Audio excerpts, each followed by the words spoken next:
입니다. 네, 에스겔서 말씀 보겠습니다. 에스겔서 1장 말씀을 보겠습니다.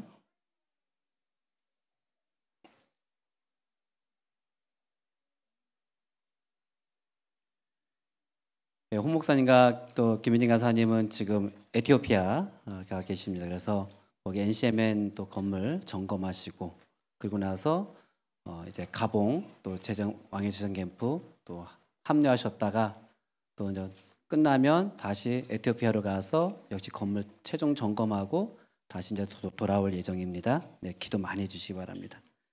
에스겔서 1장 1절에서 3절 말씀 함께 이 말씀 읽을까요? 30째 해 넷째 달 내가 그발 강가 사로잡힌 자 중에 있을 때 하늘이 열리며 하나님의 모습이 내게 보이니 여호야긴 왕이 사로잡힌 지 5년 그달 초닷새라. 갈대아 땅 그발 강가에서 여호와의 말씀이 부시의 아들 제사장 나에게 특별히 임하고 여호와의 권능이 내 위에 있으니라. 아멘. 오늘 이 말씀이 이 본문이 일어난 시점이 언제인지 구체적으로 나와 있어요. 2절 3절 말씀을 다시 보시기 바랍니다. 여호야긴 왕이 사로잡힌 지 5년이다 그렇게 얘기하고 있어요. 여호야긴 왕이 사로잡힌 지 5년이 지난 후를 말하는 거예요. 이때가 과연 어떤 시기인가 했을 때 말씀 한 군데 더 보겠습니다. 열왕기하 24장 1절 말씀입니다. 열왕기하 24장 1절 말씀, 이 말씀도 우리 함께 읽겠습니다. 여호야김 시대에 바벨론의 왕 느부갓네살이 올라오매 여호야김이 3년간 섬기다가 돌아서 그를 배반하였더니, 제 아이패드를 띄워주시기 바랍니다. 네, 그러니까 유다 왕국의 역사를 조금 살펴보면요, 히스기야 왕 이후로 이제 유다의 역사는 이제 계속해서 멸망의 길로, 몰락의 길로 가고 있었어요. 그래서 이 히스기야 왕을 이은 그 므낫세 왕, 이 왕이 이제 돌이킬 수 없는 그런 실정으로 인해 가지고 이제 하나님은 여러 차례 선지자를 통해서 이 멸망할 것에 대해서, 그래서 돌이킬 것에 대해서 말씀하셨죠. 경고를 하셨어요. 그럼에도 불구하고 이제 돌이키지 않고 계속해서 그 다윗의 길로 가지 않고 계속해서 전대 왕들이 섬겼던 그 우상들을 섬기며 그렇게 가기 시작했습니다. 물론 이제 요시야 왕 때 가장 탁월한 이 요시야 왕, 정말 하나님을 뜨겁게 사랑했던 왕이죠. 그래서 정말 그가 8살 때 왕이 되고 16세 때 그 다윗의 하나님을 찾기 시작했고, 그리고 21살 때 정말 국가 대부흥 운동을 일으켰던 그 탁월한 왕이에요. 그때 정말 나라가 다시 한번 하나님 앞에 나아가고 모든 우상을 타파하고 하나님을 찾기 시작했었는데, 안타깝게도 이 요시야 왕이 이 북으로 진군하는 이 이집트 왕의 그 길을 막다가 거기서 그만 전사하고 맙니다. 전사하고 나서 이제 그 요시야 왕을 이어서 왕이 된 사람이 그의 아들 여호아스예요. 여기 있죠. 또 다른 곳에서는 살룸이라고 얘기를 하죠. 근데 여호아스 왕은 안타깝게도 그 왕으로 즉위한 지 3개월 만에 그 왕의 자리에서 물러납니다. 왜냐하면 이제 바로 왕이 이제 이 중동의 패권을 찾기 위해서 그 바벨론 왕과 전쟁하러 가다가 그 요시야 왕이 막았다 그랬잖아요. 그 중간에 요시야 왕이 전사하고 갔다가 그 당시 요즘으로 치면 어떻게 보면 세계 대전이죠. 그 전쟁에서 그만 패배합니다. 패배하고 돌아가는 길에 이 여호아스를 폐위시킵니다. 폐위시키고 그 다음에 이 엘리야김 또는 여호야김이라고 하죠. 이 엘리야김을 왕으로 세워요. 그런데 워낙 바벨론이 강력하다 보니까 이 여호야김 왕이 이제는 바벨론 왕을 섬기기 시작합니다. 바벨론 왕을 섬기다가 계속해서 이집트 왕의 어떤 그 뭐랄까요, 좀 계속해서 그 압박을 이기지 못하고 3년 만에 바벨론 섬기는 것을 중단하고 다시 에집트로 돌아섭니다. 어떻게 보면 이 국제 정세를 오판한 것이죠. 아직 이집트가 바벨론보다 더 강력하다고. 이게 끊어졌군요. 제가 다시 하겠습니다.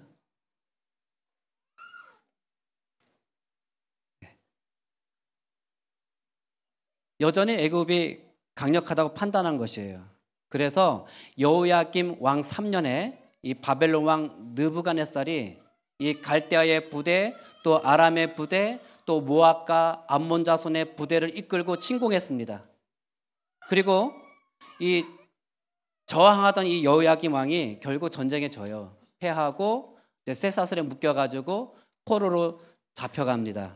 그래서 이때 느부갓네살이 예루살렘 성전 안에 있던 그 성전의 기구들, 그 다음에 왕족과 또 귀족들, 또 지혜로운 또 소년들 다 바벨론 땅으로 포로로 잡아갑니다. 이때 다니엘도 바로 이 포로 그룹에, 다니엘과 그 세 친구들도 이 다니엘 포로 그룹에 속해 있었던 것입니다. 근데 이 여호야김 그 느부갓네살 왕이 이 여호야김 왕을 잡아갔다가 다시 풀어줘요. 그리고 여호야김 왕이 11년 왕에 오른 지 11년 만에 이제 죽습니다. 죽고 이제 그 아들 여호야긴이 이제 왕이 됩니다. 근데 여전히 계속해서 선지자를 통해서 또 예레미야를 통해서 계속해서 하나님이 경고하고 말씀하셨지만 여전히 정신을 못 차리고 계속 전대 왕들이 행했던 대로 우상을 섬기기 시작합니다. 여전히 이 여호야김 왕도 그 아버지가 했던 대로 여전히 우상을 섬기고 따라가는 것이에요. 그리고 또 하나는 다시 바벨론을 적대시하고 애굽으로 돌아섭니다. 그리고 왕에 오른 지 3개월 만에 다시 느부갓네살 왕이 예루살렘을 쳐들어오고 힘 한 번 써보지 못하고 그냥 항복합니다. 그래서 이때 잡혀간 사람들이 모든 이스라엘의 유다의 그 지도자들, 또 용사 7,000명, 장인, 또 대장장이 1,000명과 함께 끌려가고 예루살렘에는 그냥 가난한 사람들, 힘없는 사람들만 남게 돼요. 이때 바로 에스겔이, 오늘 에스겔서에 등장하는 그 에스겔이 포로로 끌려갑니다. 이때 포로로 끌려갈 때가 25살입니다. 바벨론은 이 여호야긴을 잡아갔잖아요. 그리고 이 여호야긴의 숙부 시드기야, 그러니까 요시야 왕의 아들이죠. 시드기야를 왕으로 세웁니다. 이제 시드기야가 할 일은 뭐냐면요, 이 남은 사람들과 함께 잘 관리하면서 또 포도원을 관리하면서 세금을 잘 바치는 것이에요. 그리고 지난 왕들의 행위를 거울 삼아가지고 정말 회개하고 하나님께로 돌아가는 것이죠. 우상을 타파하는 일이었어요. 그런데 여전히 이 시드기야도 그런 역사의 교훈을 받아들이지 못하고 배우지 못하고 오히려 이 유다 왕국을 멸망으로 이끌어가는 마지막 왕이 됩니다. 바벨론을 또 대적하기 시작한 거예요. 바벨론을 배신합니다.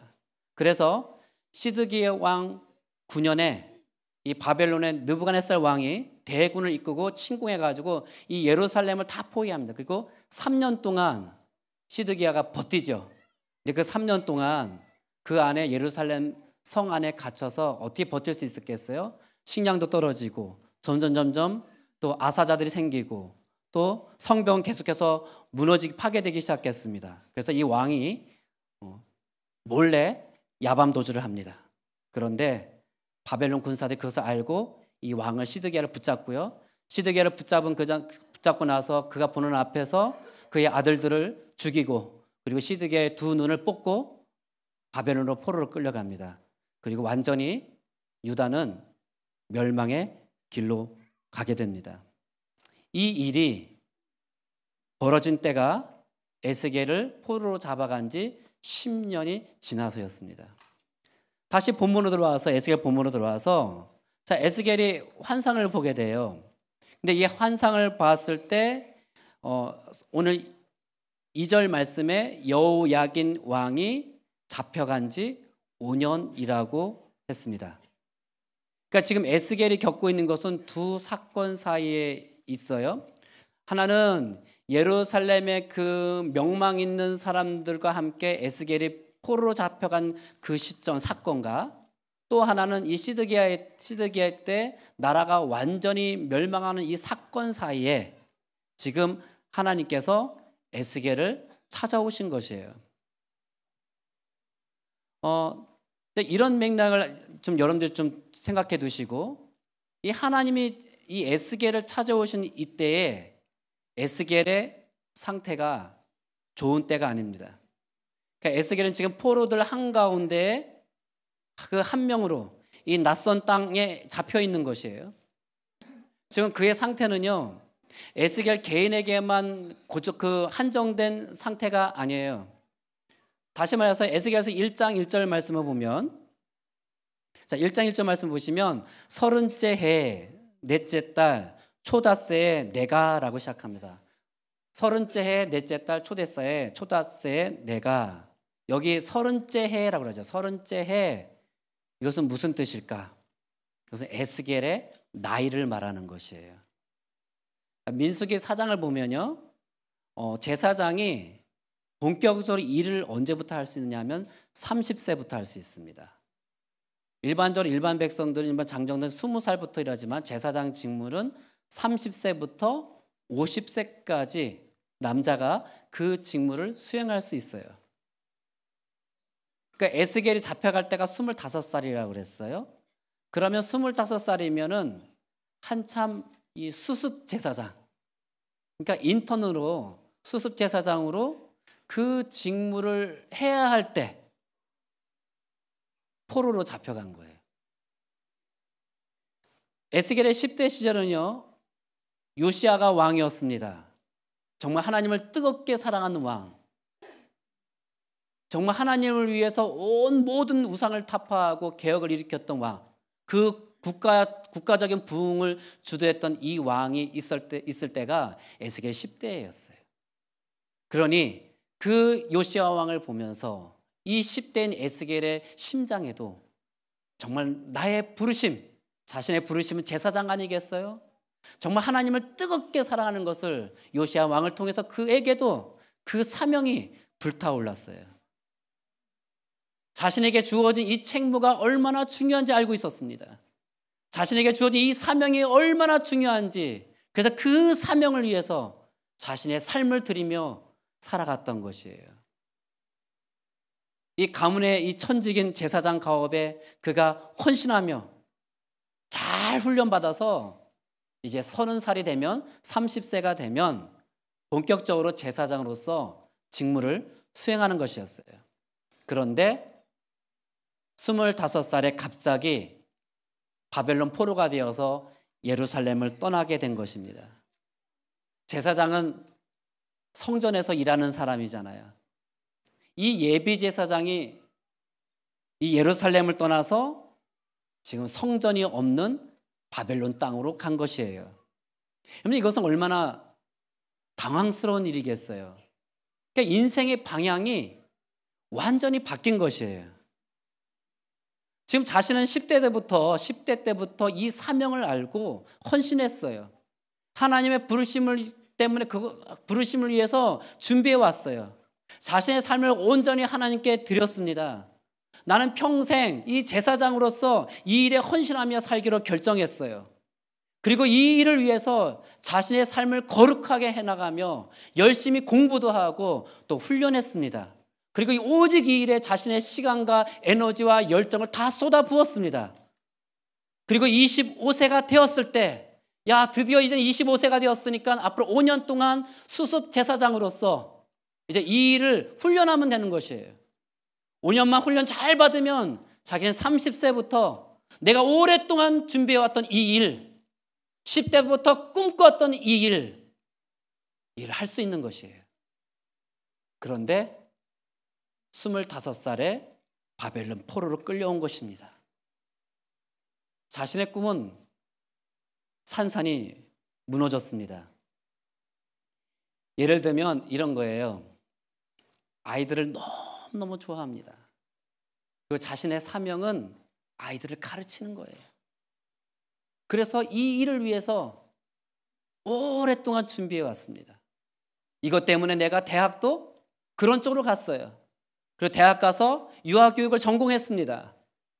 열심히 자기는 유치원 선생님이 돼가지고 이 아이들을 가르쳐가지고 하나님께 드릴 거야. 다음 세대를 일으킬 거야. 열심히 공부했어요. 뭐 대학 시절에 낭만이고 뭐고 그게 중요한 게 아니야. 나는 오직 이 사명을 따라 살아갈 거야. 열심히 공부했죠. 열심히 임용고사를 준비했습니다. 그리고 대학 4학년 때 시험을 봐야 되는데 갑자기 이 임용고사가 없어진 것이에요. 더 이상 유치원 교사를 뽑지 않는데요. 앞으로 50년 동안 뽑지 않겠다는 정부 정책이 발표났습니다. 웃을 일이 아니죠. 이런 상황들. 내가 열심히 사법고시 보기 위해서 열심히 여러분들 대학도 그렇게 가고 열심히 공부했어요. 그런데 그 해에 사법고시 시험이 취소했습니다. 앞으로 50년 동안 뽑지 않는데요. 자신의 삶이 완전히 무너진 거예요. 회사의 프로젝트를 맡게 되었습니다. 너무나 중요한 프로젝트예요. 그래서 팀을 꾸리고 거기에 책임자로 일했어요. 5년 동안 열심히 준비했습니다. 밤낮 가리지 않고 열심히 여기에 모든 시간과 에너지를 쏟아부었습니다. 근데 갑자기 윗선에서 이 프로젝트가 중지되었어요. 에스겔이 바로 그런 처지에 놓인 것이에요. 평생 그것만을 위해서 제사장을 목표로 두고 열심히 준비해 왔습니다. 내 인생은 바로 이 제사장 직무를 위한 것이에요. 나는 그 일을 위해서 태어났습니다. 그리고 그 사명감으로 가득 차서 열심히 준비해 왔는데 이것이 끝나버린 거예요. 몇 년만 참으면 되는 일이 아니었습니다. 그는 뿌리가 뽑혀 이 낯선 땅에 기약 없이 지금 나머지 생을 살아야 되는 것이에요. 에스겔이 지금 그발 강가에 있습니다. 바로 그 그발 강가에 사로잡힌 자 중에 있는 거 바로 그런 처지에 있는 것이에요. 그러니 이 에스겔이 꿈이 있다면 다시 내가 포로로 잡혀왔지만 내 나라 내 고향 예루살렘으로 돌아가는 것이에요. 다시 돌아가서 그 성전에서 내가 오랫동안 꿈꾸었던 이 제사장 일을 다시 하는 거. 여전히 유다는 속국이지만 나라가 존재하고 있잖아요. 그러니까 다시 돌아갈 신라 같은 희망이 있는 것이죠. 그 꿈을 꾸고 살았어요. 그런데 하나님은 그 기대마저도 무너뜨리십니다. 유다는 망할 것이다. 그것도 심판으로 망할 것이다. 그리고 에스겔이 꿈에 꾸던 그 성전 5년 후에 흔적도 없이 사라지게 됩니다. 지금 에스겔에게 제사장으로서의 삶 그것이 허락되지 않았습니다. 더 이상 소망이 없죠. 자기 몸 하나 자기 뜻대로 움직일 수 없는 에스겔입니다. 그런데 이 에스겔에게 하늘이 열리는 역사가 일어났습니다. 1절에 하늘이 열렸다라고 말씀합니다. 하늘이 열렸다. 그리고 하늘이 열리고 그 하나님의 모습을 보게 되는데 그 장소가 어디입니까? 그발 강가예요. 그발 강가는 이 유다에서 포로로 잡혀온 사람들이 집단으로 거주하는 지역입니다. 유다 포로들이 이 그발 강가에 그발강의 운하 사업에 동원된 것이에요. 이 운하 공사에 다 거기에 동원되고 그래서 유다 이 포로들은 그 안에서 막노동을 하면서 고된 삶을 살아야 했던 것이에요. 이 장면을 마치 스냅 사진처럼 보여주는 성경이 있습니다. 시편 137편을 보겠습니다. 시편 137편 1절에서 3절입니다. 우리 함께 읽을까요? 우리가 바벨론의 여러 강변 거기에 앉아서 시온을 기억하며 울었도다.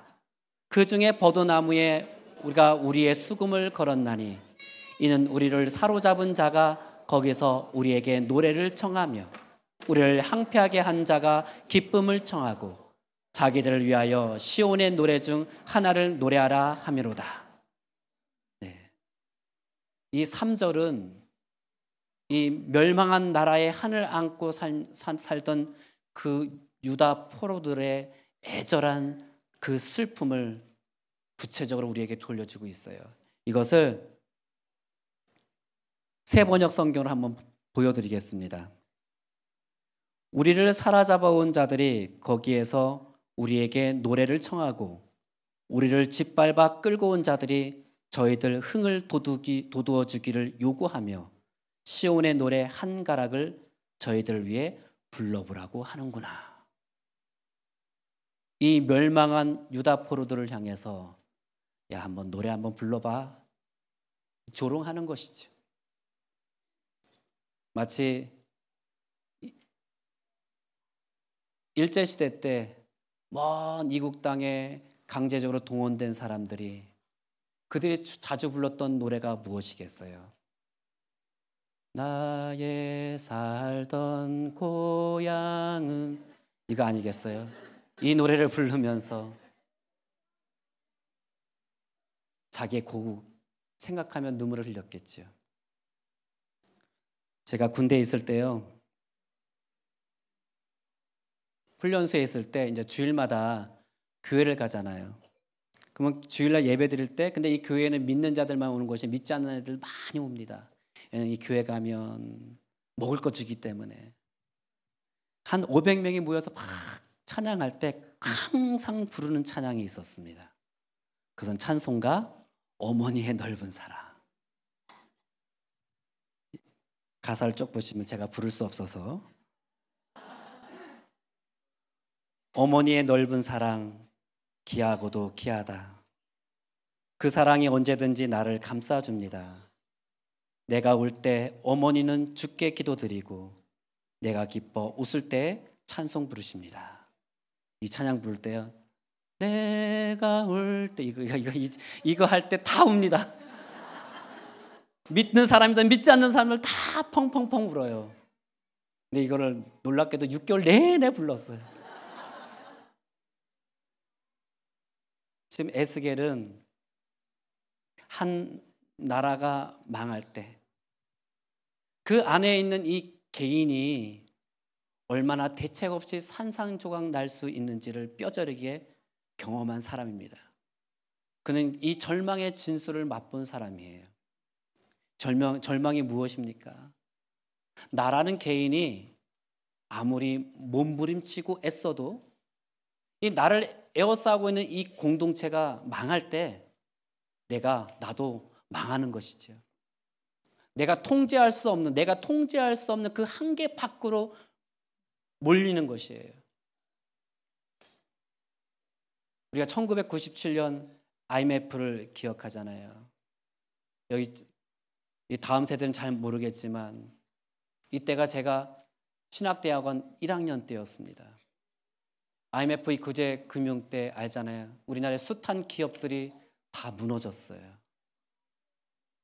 대기업들이 도산하고 또 그 대기업들의 그 어음을 결제하지 못한 것 때문에 또 중소기업들도 줄줄이 무너졌습니다.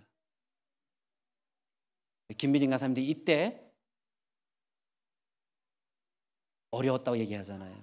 엄청난 사람들이 직장을 잃고 그리고 기아선상으로 내몰리게 된 것이에요.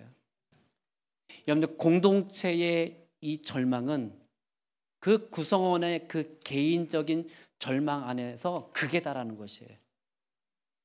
바로 이 에스겔은 그런 절망을 경험한 것이에요. 그런데 이 에스겔이 하늘이 열리는 경험을 하는 것이에요. 이 하늘의 열림을 경험함으로써 이 땅의 절망을 돌파하게 됩니다. 그는 땅에서 잃고요, 하늘에서 얻었습니다. 그는 땅의 이 절망과 낙심, 두려움, 소망 없음, 이 모든 것을 녹여버릴 만큼 강력한 그 소망과 믿음에 눈이 열린 거예요. 그래서 땅의 흑암을 돌파한 자가 된 거예요. 여러분들 가운데 혹시 이 중에 절망 가운데 있는 분이 계십니까? 아니면 이 좌절과 이 낙심의 땅에 갇혀 있습니까? 우리에게 중요한 것이 무엇이겠어요? 이 좌절과 이 낙심과 이 두려움, 이것을 돌파하는 믿음을 갖는 것이 출세하고 성공하는 것보다 훨씬 더 중요합니다. 정말 우리에게 필요한 것은요, 예를 들어서 내가 100번째 이력서를 넣고 퇴짜를 맞아도 101번째 이력서를 쓰면서도 좌절하지 않고 일어서는 것이에요. 자매를 만나고 수없이 차여도 다음날 학교에 갈 수 있는 그 용기예요.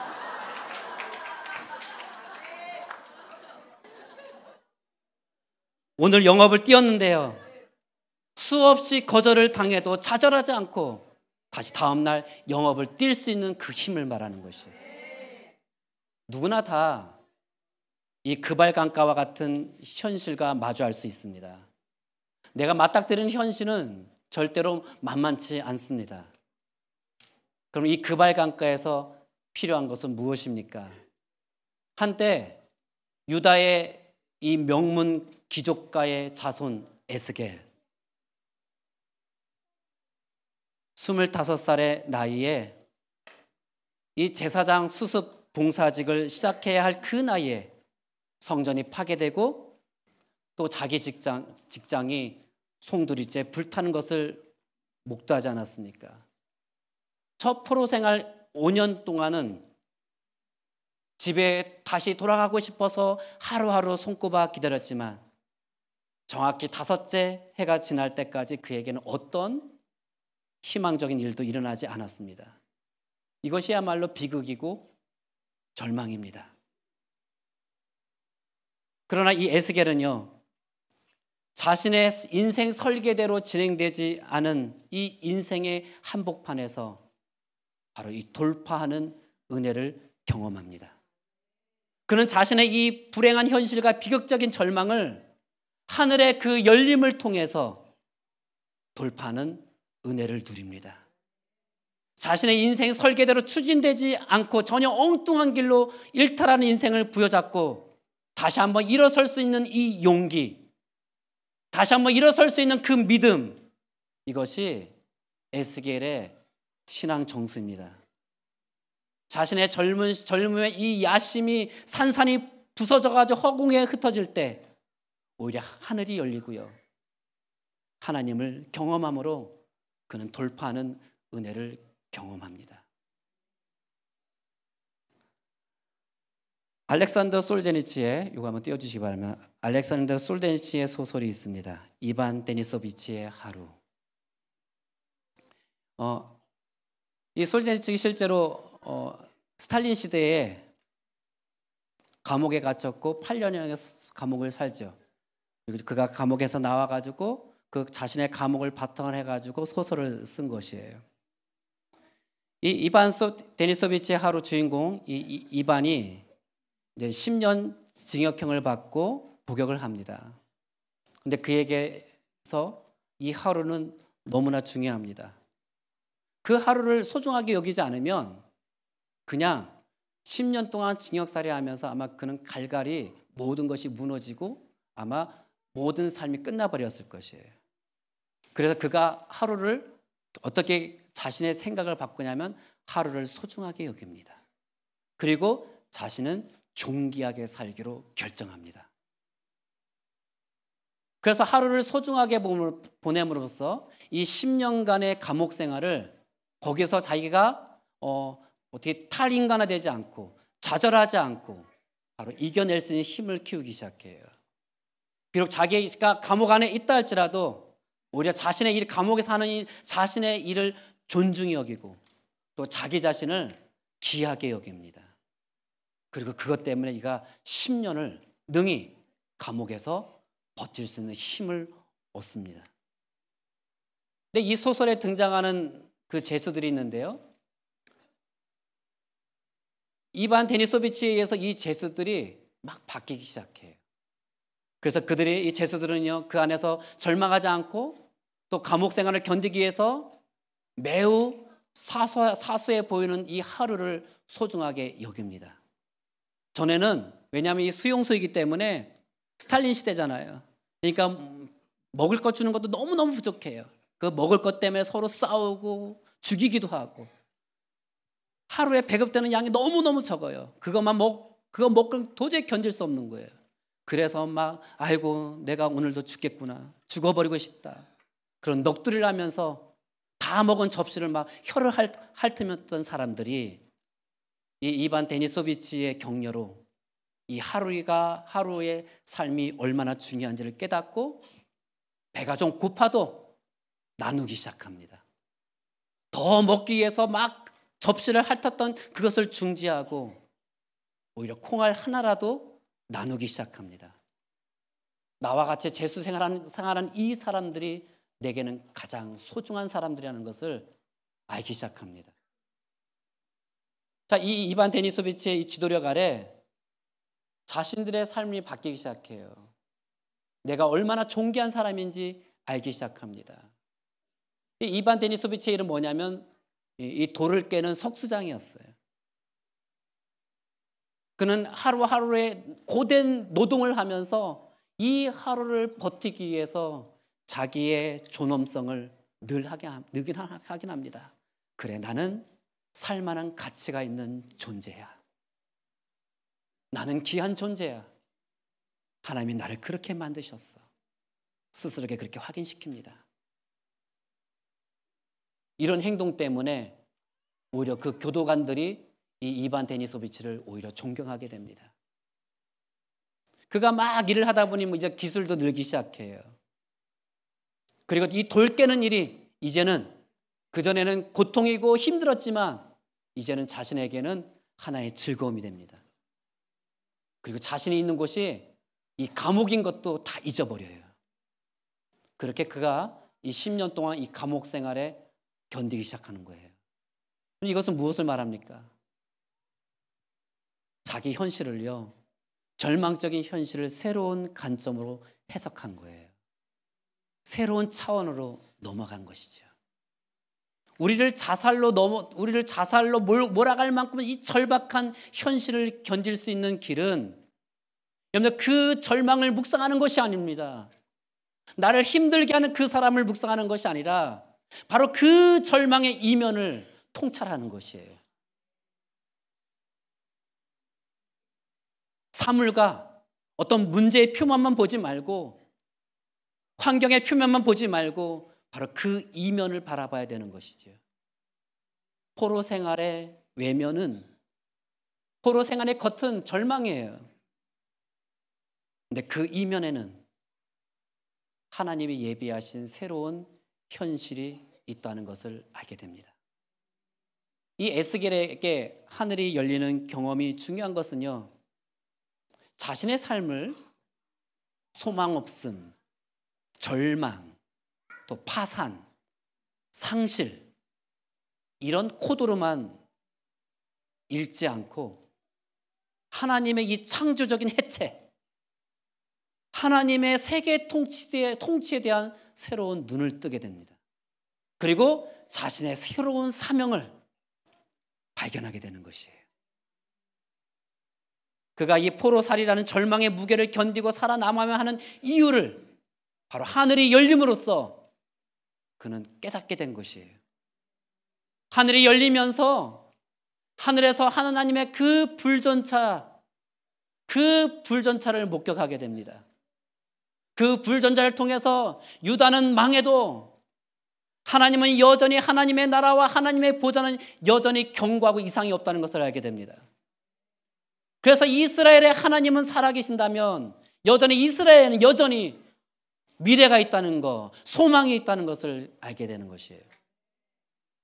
에스겔서 1장 4절 5절 말씀 보겠습니다. 4절 5절 말씀 읽겠습니다. 내가 보니 북쪽에서부터 폭풍과 큰 구름이 오는데 그 속에서 불이 번쩍번쩍하여 빛이 그 사방에 비치매 그 불 가운데 단새 같은 것이 나타나 보이고 그 속에서 내 생물의 형상이 나타나는데 그들의 모양이 이러하니 그들에게 사람의 형상이 있더라. 북쪽을 보니까요, 하늘이 열리면서 하나님께서 이상을 보여주는데 북쪽을 보니까 저 북쪽에서부터 폭풍이 몰려옵니다. 먹구름이 막 몰려오면서 그 안에서부터 막 번개가 치기 시작하는 것이죠. 불이 번쩍번쩍하면서, 그런데 거기에 얼마나 센 불인지 마치 쇠를 달궈놓은 새팔각 같은 불처럼 빛나는 것이 보이는 것이에요. 뭔지 모르지만 형체가 보입니다. 내 생물의 형체예요.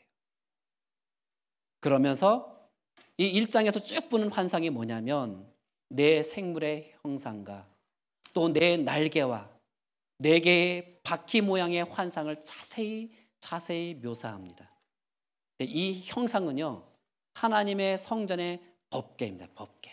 그 법궤가 있고 그 법궤 위에 천사들이 그룹들이 있는 거, 그리고 바로 그 위에 하나님의 보좌가 있는 거예요. 하나님이 거기 계신 거예요. 그것이 26절에서 28절 말씀에 나와 있습니다. 이것도 읽을까요? 그 머리 위에 있는 궁창 위에 보좌의 형상이 있는데 그 모양이 남보석 같고 그 보좌의 형상 위에 한 형상이 있어 사람의 모양 같더라. 내가 보니 그 허리 위의 모양은 단쇠 같아서 그 속과 주위를 불 같고 내가 보니 그 허리 아래의 모양도 불 같아서 사방으로 광채가 나며 그 사방 광채의 모양은 비 오는 날 구름에 있는 무지개 같으니 이는 여호와의 영광의 형상의 모양이라. 내가 보고 엎드려 말하시는 이의 음성을 들으리라. 에스겔이 지금 어디에서 하나님 백성의 미래를 보았습니까? 어디에서 그가 이 계시를 봅니까? 이상을 봤습니까? 하늘이 열리고 그리고 거룩하게 가열된 불전차 위에 계신 하나님의 보좌에서 이스라엘의 미래를 보았습니다. 근데 이 불전차 보좌는 에스겔이 몇 살 때 본 거예요? 30살 때 본 이상입니다. 30살 때 하늘이 열리는 것을 경험했습니다. 하늘이 열렸다는 것은 하나님의 이상이 계시되었다는 것을 말하는 것이에요. 이것을 영어로 말하면 비전이에요. 하늘에 하나님의 비전을 본 것이죠. 하나님이 보여주신 것을 본 것이에요. 다르게 말하면요, 하나님의 관점이 내게 알려진 것이에요. 하나님이 바라보시는 방식으로 역사를 바라보고 하나님이 바라보시는 방식으로 인생을 바라보는 그 눈이 열린 것이에요. 하나님이 바라보는 방식으로 환경을 바라보는 것이에요. 여러분, 태산같이 무거운 절망도 또 태평양같이 깊은 한숨도 하늘문이 열리니까 아무런 문제가 되지 않는 것이에요. 이사야 40장 12절과 15절 말씀을 보겠습니다. 함께 읽을까요?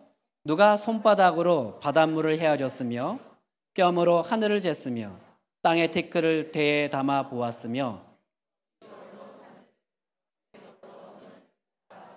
15절 보라 그에게는 열방이 통에 한 방울 물과 같고 저울의 작은 티끌 같으며 섬들은 떠오르는 먼지 같다. 예. 여러분, 이 우주가 얼마나 광대합니까? 몇백 학년 측정할 수 없죠.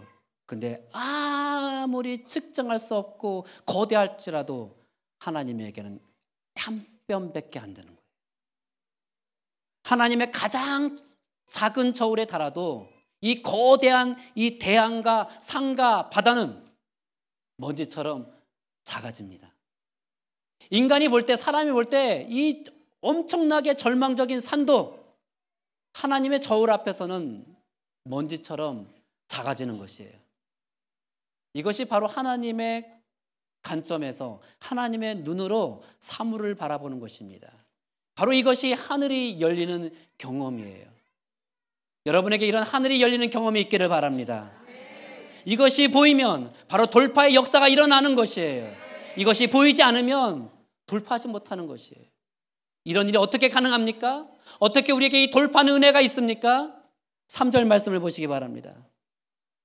3절 말씀에 갈대아 땅 그발 강가에서 여호와의 말씀이 부시의 아들 제사장 나 에스겔에게 특별히 임하고 여호와의 권능이 내 위에 있으니라. 에스겔에게 하나님의 말씀이 임했습니다. 근데 하나님의 말씀이 어떻게 임했다고 얘기해요? 특별히.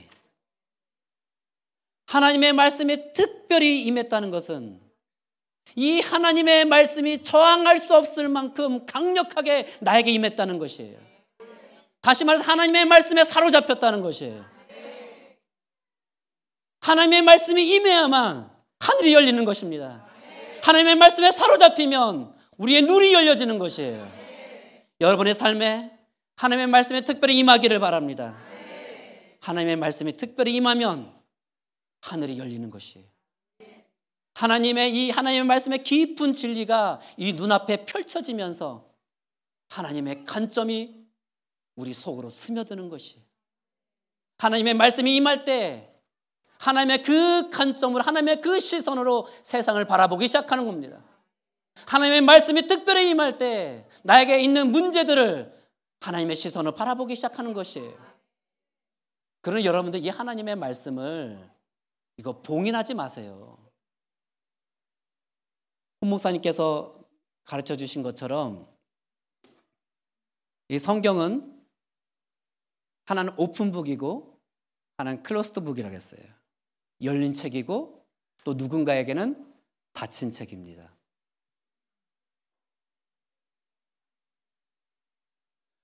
오늘 이 말씀을 통해서 하나님 저에게 무엇을 말씀하시기를 원하십니까? 그런 사람에게 성경은 언제나 오픈북입니다. 열린 책이에요. 어떻게든 말씀을 따라 살아가려고 이 말씀 앞에 나아가는 사람에게 성경은 열린 책입니다. 그래서 하늘이 열리는 경험을 하는 것이에요. 반면에 말씀에는 관심도 없고 땅의 문제에 매달려서 살아가는 사람에게 이 성경은 언제나 닫힌 책이 됩니다. 그냥 절망만 묵상하고 내 문제만 묵상하고 거기에 매달린 사람은 성경은 닫힌 책이 되는 것이에요. 하늘을 여는 열쇠는 하나님의 말씀에 있습니다. 하나님의 말씀이 임하면 하늘이 열리고 바로 돌파하는 은혜가 임하는 것이에요. 하나님의 말씀이 임하면 나 자신을 둘러싸는 이 환경을 바라보는 관점이 달라지기 시작합니다. 하나님의 말씀이 임하기를 기대하는 마음으로, 하늘이 열리기를 기대하는 마음으로 말씀 앞에 나아가면 자신의 삶은 달라지는 것이에요. 전후 좌우가 아무리 막혀있고 답답한 상황에서 이 말씀 앞에 나아갈 때, 이 말씀을 펼칠 때 그 말씀은 진실로 하늘이 열리는 경험을 하게 되는 것이에요. 바로 그 상황을 돌파할 수 있는 은혜가 열리기 시작하는 것이에요. 여러분, 하나님은 어제나 오늘이나 동일하신 분이십니다. 따라서 그 하나님은 예전에 아브라함에게 말씀하신 그 하나님은 여전히 오늘 우리에게도 말씀하시는 하나님이셔요. 하나님의 말씀은 오늘 에스겔에게 말씀하신 우리에게도 여전히 특별하게 말씀하시는 분이십니다. 여전히 우리 하나님 우리의 눈을 열어서 보게 하시는 분이십니다. 그러므로 우리가 어떤 사건을 만날 때 말씀을 통해서 그 사건이 해석되기 시작하는 거예요. 내 모든 상황이 말씀으로 재해석되는 경험을 하게 되는 것이에요. 여러분, 하나님의 말씀은 지금도 특별하게 임한다는 이 사실을 믿으시기 바랍니다. 우리가 전심으로 하나님에게 순종하고자 하는 마음을 먹고 말씀 앞에 나아간다면 하늘이 열리는 경험을 하게 될 것입니다. 오늘 우리에게 닥친 재난과 위기를 정말 하나님의 말씀으로 해석하고 돌파할 수 있어야 합니다. 하나님의 말씀은요, 우리 인생에 일어나는 모든 일을 해석할 수 있는 관점을 제공해 줍니다. 여러분, 그런 일이 가능하다고 믿으십니까? 그렇다면 말씀 앞에 나가야 되는 것이에요. 이것을 믿는다면 여러분들이 좌절을 만나도, 절망을 만나도, 폭풍을 만나도, 아니면 평안할 때도 하나님 앞에 나아간다면, 하나님의 말씀 앞에 나아간다면 이 말씀은 언제나 우리에게 오픈북이 되어서 그 상황들을 해석하게 하시는 것이에요. 그리고 우리의 삶의 돌파가 일어나게 하는 것이에요. 여러분, 주님의 말씀은 능력이 있습니다. 우리 주님의 말씀은 여러 가지 성경에서 표현하고 있죠. 말씀은 우리에게 약 같아서 우리 모든 사람이 말씀 앞에 나아갈 때, 그럴 때 이 말씀에 의해서 병이 치료되는 것이에요. 육체의 병, 아니면 마음의 질병, 영적인 병도 말씀에 의해서 치료가 되는 역사가 일어나는 것이죠. 말씀에 의해서 관계가 바뀌고 말씀에 의해서 지혜가 생겨나기 시작하는 것이에요. 또 성경 말씀 앞에 나가면 이 성경 말씀은 히브리서 말씀처럼 정말 수술하는 칼과 같아서 우리의 모든 면을 수술합니다. 또 하나님의 말씀은 불 같아서 우리 안에 있는 모든 불필요한 것들을 불태워버리는 것이에요. 냉랭한 사람, 딱딱한 사람, 화석 같은 사람, 그 모든 것들을 녹여서 마음을 부드럽게 하고 그 안에 열정을 일으키시는 것이에요. 바로 말씀 앞에 나가는 것이죠. 말씀 앞에 나갈 때 일어나는 것이에요. 그런데 모든 사람들이 이 말씀의 능력을 경험하는 것이 아니에요. 아주 극단적으로 말해서요, 어떤 사람들은 성경에 대해서 박사일 줄 모르겠어요. 뭐 신약학 박사, 구약학 박사, 그렇다고 해서 자동적으로 이 말씀을 경험하는 것이 아닙니다. 그냥 지식적으로만 아는 것이죠. 또 말씀을 이해하는 것도 마찬가지죠. 여러분, 공부를 많이 했다고 해서, 교수라고 해서, 똑똑하다고 해서 말씀을 잘 이해하는 것은 아닙니다. 공부를 많이 못했고 또 미련하다고 해서 말씀을 잘 이해 못하는 것도 아니에요. 한 가지 기준밖에 없습니다. 이 말씀이, 이 하나님의 말씀이 나에게 닫힌 책이 될 것인가, 열린 책이 될 것인가, 그래서 이 말씀으로 정말 경험하는 삶을 살 것인가, 여기에 대한 결정은요, 성령님께 달려 있습니다.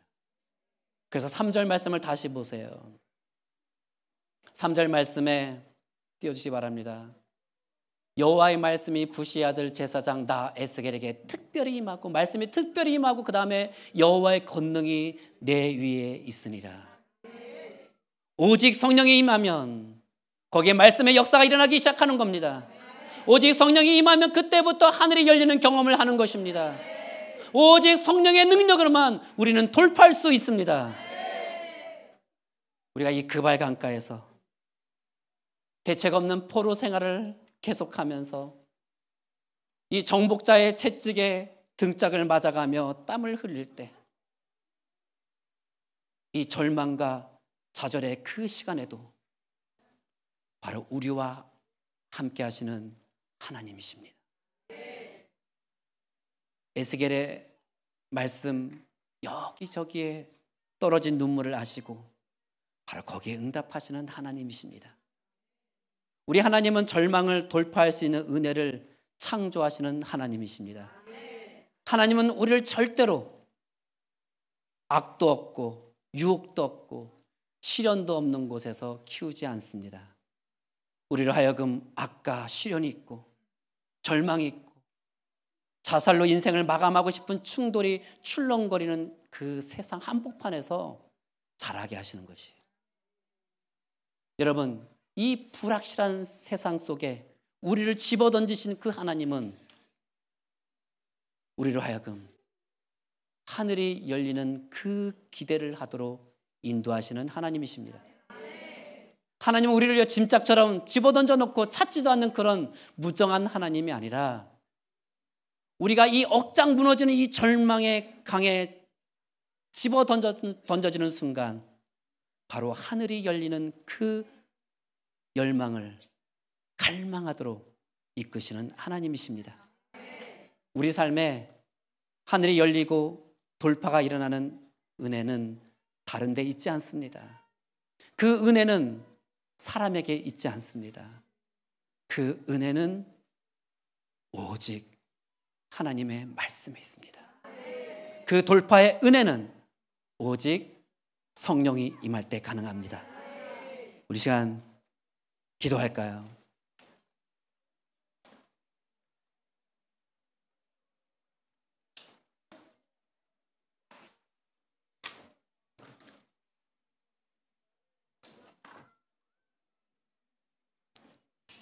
하나님, 내 삶에 하늘이 열려지는 역사가 있기를 원합니다.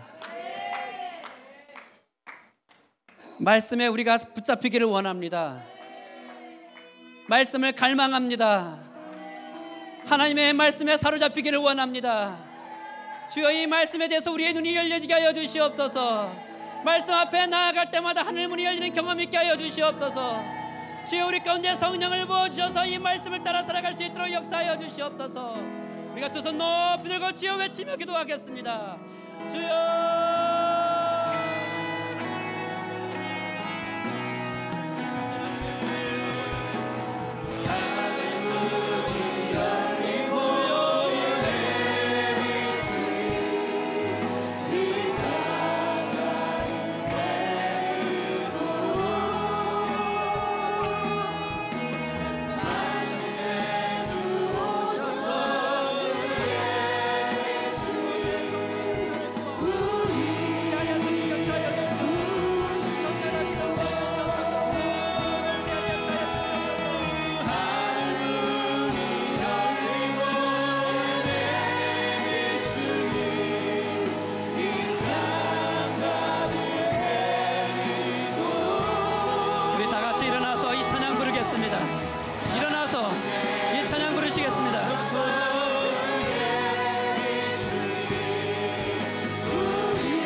하나님, 우리 가운데 성령으로 임하셔서 하늘 문이 열리는 역사 일어나게 하여 주시옵소서. 우리 가운데 은혜를 부어 주시옵소서. 우리 모두가 하나님의 말씀에 사로잡히기를 원합니다. 하나님의 말씀 우리 가운데 강력하게 역사하여 주시옵소서. 하나님의 말씀 우리 가운데 흥하는 역사가 일어나게 하여 주시옵소서. 이 하나님의 말씀 우리 교회 안에 흥하는 역사 일어나게 해 주시옵시고, 이 하나님의 말씀이 우리의 가정 가운데 흥하는 역사 일어나게 해 주시옵시고, 이 하나님의 말씀이 이 나라 가운데 흥하는 역사가 일어나게 하여 주시옵소서. 기도하겠습니다.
아버지, 우리 힘으로 할 수 없습니다. 오직 하나님의 은혜가 우리에게 필요합니다. 우리 삶 가운데 하늘이 열리는 경험이 있게 하여 주시옵소서. 그래서 하나님의 눈으로 상황을 바라보게 하여 주시옵소서. 주의 말씀이 우리 가운데 날마다 임함으로 말미암아 말씀을 통해서 세상을 볼 수 있도록, 말씀을 통해서 문제를 볼 수 있도록 역사해 주십시오. 우리 안에 성령님이 역사하여 주셔서 날마다 승리하는 삶을 살아가도록 역사해 주시옵소서. 우리 가운데 돌파할 수 있는 은혜를 부어 주시옵소서. 예수님의 이름으로 기도합니다. 아멘.